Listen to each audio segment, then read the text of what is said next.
بس ٹھیک ہے بھائی، زیادہ نہ بنو، زیادہ بن نہیں پائے گا. وہ جو سامنے آپ نے ہارن رکھے ہیں بالکل ٹکرا ہوئی ہے، صحیح کہیں نہیں ہوگا، جتنا ہے اتنا آپ سنتے رہیے، بس زیادہ چکر میں نہ پڑیے. درود پاک پڑھ لیں صلی اللہ.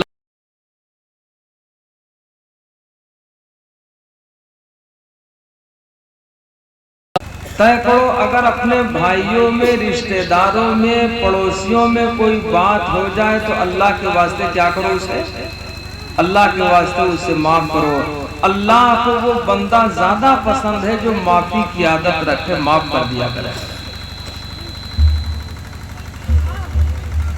ہے تو واقعی مسئلہ بھیا، اس کو صحیح کر لو ذرا سا، چاہے کم کرو چاہے زیادہ، ایک حال میں اس کو رکھو. بار بار چھیڑ چھاڑ کرو گے ذہن منتشر ہوگا، پھر بات نہیں ہو پائے گی.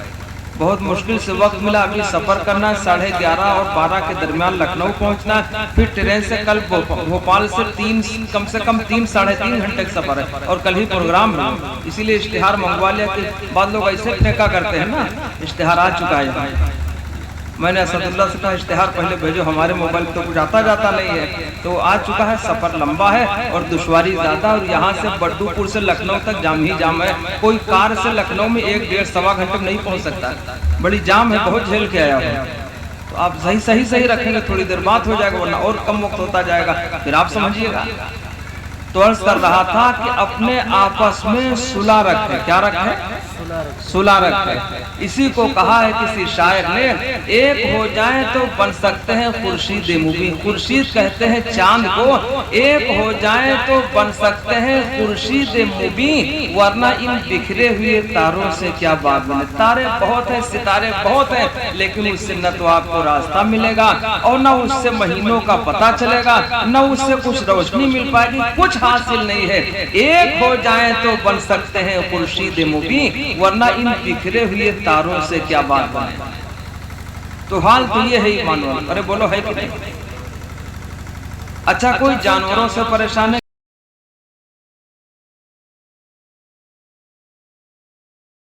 کسی کو چڑیل کا ڈر ہے؟ ایسا کچھ ہے؟ ایسا کچھ نہیں ہے. قسم ہے رب کعبہ کی، انسان کو اگر ڈر ہے تو انسان ہی کا ڈر ہے. کس کا ڈر ہے؟ انسان کو ڈر ہے تو انسانوں سے وہ خائف ہے، ڈرا ہوا ہے کہ کہیں کوئی آدمی نہ مل جائے، ہمیں لوٹ لے، مارے پیٹے، کچھ یہ کرے. وہ انسانوں کی تکلیف سے پریشان ہے کہ وہ مطمئن نہیں ہو پا رہا. ارے بولو ہے کہ نہیں؟ تو اگر مطمئن نہیں ہے تو یہ انسان نہیں ہے. اللہ نے ارشاد فرمایا کل انعام، ایسا آدمی جانور کی طرح ہے. آگے اللہ نے ارشاد فرمایا بل ہم اضل، یہ تو جانور سے بھی بدتر ہے جو اتنا لوگوں میں خوف پیدا کیے ہوئے ہو اور اللہ کو بھولا ہوا ہو، اللہ کے خلاف، اللہ کے حکموں کے خلاف زندگی گزارتا. تو طے کرو ایمان والو، اللہ کے حکموں کے مطابق زندگی گزاریں گے اور پڑوسیوں کا، رشتہ داروں کا، بھائیوں کا خیال رکھیں گے. ارے بولو کریں گے انشاءاللہ. ایک بات ہم 2-3 منٹ کی مسئلے کی عرض کیے دیتے ہیں.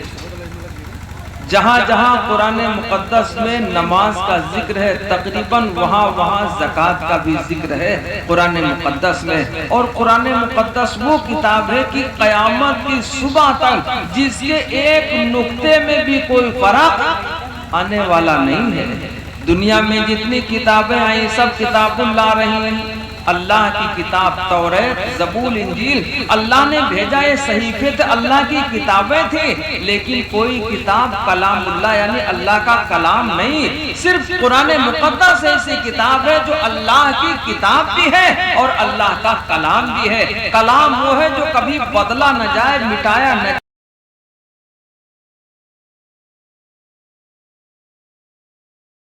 ہو جائے، اس کو کتاب اللہ کہتے ہیں. جیسے توریت اور زبور اور انجیل یہ تینوں آسمانی کتابیں بڑی اتری ہیں. حالانکہ قرآن کے مقابلے میں بہت پتلی کتابیں تھیں، لیکن دوسرے صحیفوں کے مقابلے میں تھوڑی موٹی تھی. کون؟ توریت، زبور اور انجیل، یہ 3 کتابیں. تینوں میں سے ایک بھی کتاب پوری کی پوری موجود پوری دنیا میں کہیں نہیں ملے گی آپ. ارے بولو بھائی. کہیں نہیں ملے گی. اس میں کمی پائی جائے گی, زیادتی پائی جائے گی, ترمیم پائی جائے گی, تبدیلی پائی جائے گی, ادھر ادھر کی بات نظر آئے گی. مکمل کوئی کتاب آپ کو نہیں مل پائے گی. لیکن ایمان والوں, شمع رسالت کے پروانوں, قرآن مقدس وہ کتاب ہے جو اپنی پوری خوبی کے ساتھ آج بھی موجود ہے. ارے بولو بھائی, جو اپنی پوری خوبی کے ساتھ موجود ہے, ایک حرف میں بھی اس میں فرق نہیں آ سکتا. کسی نے کہا ہے کہ کونین کے رشد و ہدایت کا سامان نہ بدلا جائے گا. کونین کے رشد و ہدایت کا سامان نہ بدلا جائے گا. بدلے گا زمانہ لاکھ مگر قرآن نہ بدلا جائے گا. تو اس میں کوئی فرق, تو اللہ کی اس کتاب سے زیادہ سچی کوئی کتاب نہیں ہو سکتی. بھیا بیچ والے جو ذرا ایسے نہ کرو, ہماری طرف دیکھو, ہم پہلے کہہ چکے ہیں. جتنا دھیان آج کل لوگ موبائل پہ رکھتے ہیں, اتنا دھیان تقریروں میں قرآن کی آیتوں پر, مسجد کے میناروں پر نہیں رکھتے. ارے کبھی کبھی مسجد کے میناروں پر نظر ڈال کے سبحان اللہ کہہ لو کہ کس قدر اللہ کا گھر ہے. جو شعار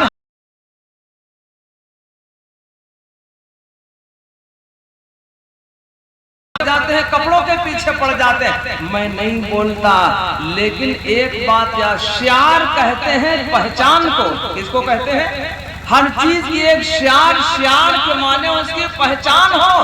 جو مسجد ایسی ہو جس میں مینار نہ ہو, ایسی مسجدوں میں نمازیں پڑھی جائیں, ثواب گھٹے گا, بڑھے گا, پورا رہے گا یا گھٹ جائے گا؟ آپ بتاؤ.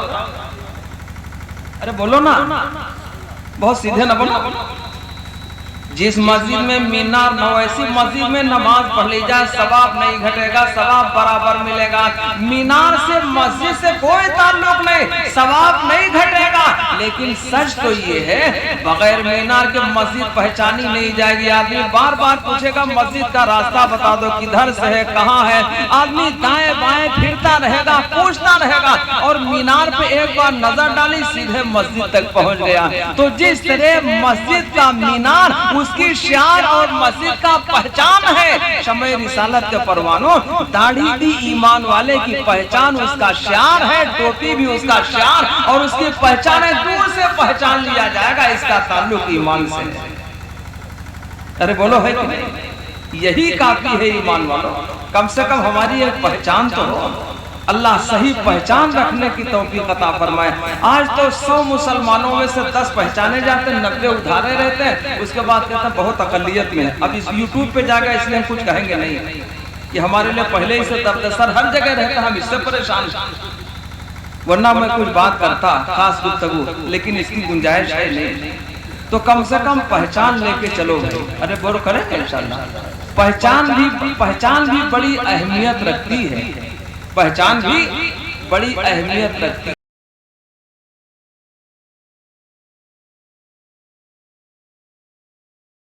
ساتھ میں زکات کا ذکر بھی ضرور آیا. اللہ نے ارشاد فرمایا, اقیموا الصلاۃ وآتوا الزکاۃ, نماز قائم کرو اور زکات ادا کرو.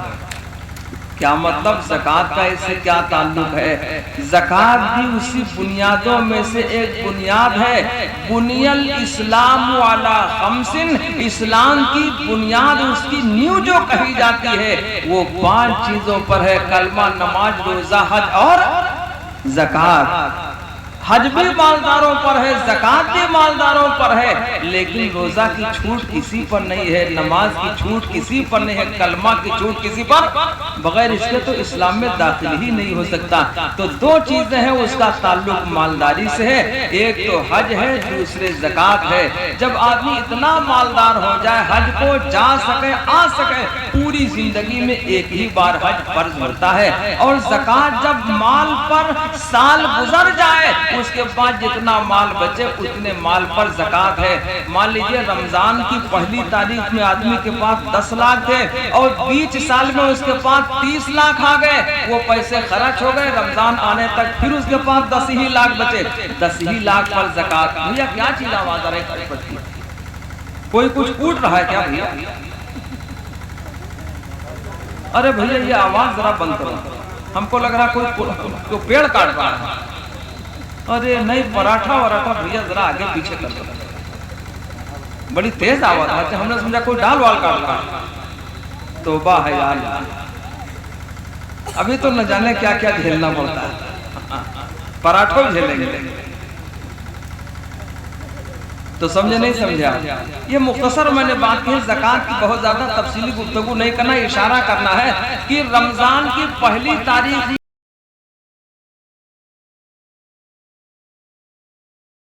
50 لاکھ کی کروڑ کی ہو گئی، اور رمضان آنے سے پہلے چاہے 4 ہی 6 دن پہلے ساری دولت جاتی رہی، کوئی چیز لے لے یا نقصان ہوا، بہرحال کوئی بھی بات رہی، جب رمضان کی پہلی تاریخ آئی اس کے بعد 8 ہی لاکھ بچے تو 8 ہی لاکھ پر زکات ہے، بیچ میں جو کروڑ کا مالک ہو گیا اسے لینا دینا کچھ نہیں۔ ایک بات تو یہ بڑی وضاحت کے ساتھ عرض کر دیتا ہوں، یہ آدمی زکات کس کو دے دے، میری تقریروں میں اکثر یہ بات رہا کرتے، زکات کس کو دے دے اس کا حقدار زیادہ ہے کون، اور ثواب کہاں زیادہ ملے گا، کب دے کب نہ دے۔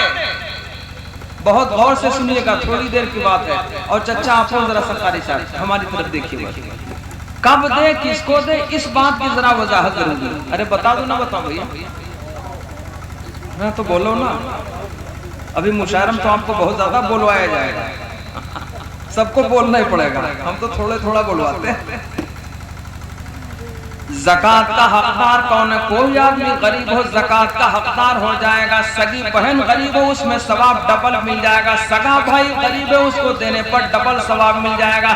میں نہیں کہتا، مدنی آقا نے ارشاد فرمایا جتنا قریبی ہو اس کو زکات دینے میں ڈبل ثواب ملے گا۔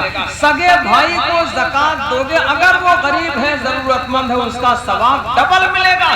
سگی بہن کو سگی بہن زکات دے دے، اگر وہ غریب ہے اور نادار ہے اس دینے پر بھی اس کا ثواب ڈبل ملے گا۔ سگے چچا کو زکات کوئی دے دے، اگر وہ کمزور اور نادار اور غریب ہے اس پر بھی ثواب ڈبل ملے گا۔ جتنا قریبی ہو ثواب بھی اتنا بڑھا ہوا ہے زکات کا بھی، مانو۔ تو کیا بھائی کو بتائیں گے زکات دینے آئے ہیں؟ نہیں بتاؤ گے، کیوں نہیں بتاؤ گے؟ جب آپ نے سمجھ لیا بھائی کیا تنگی آئی، بیماری آئی، بھوک مری آئی، ذرا پریشانی آئی، گزارے میں